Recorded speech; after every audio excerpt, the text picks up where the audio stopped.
I think I need a new computer. Why? Mine is so slow now. It takes a long time to start up, and it keeps freezing. That's not good. How old is it? Several years old. It was a high school graduation gift from my parents. Yeah, it's probably time to replace it. I don't know what to buy.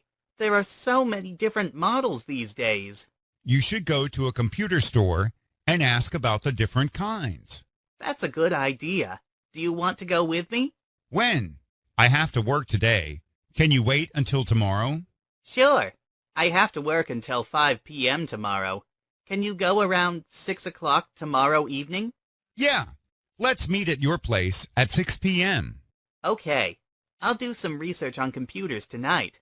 My brother just bought a brand new computer, too.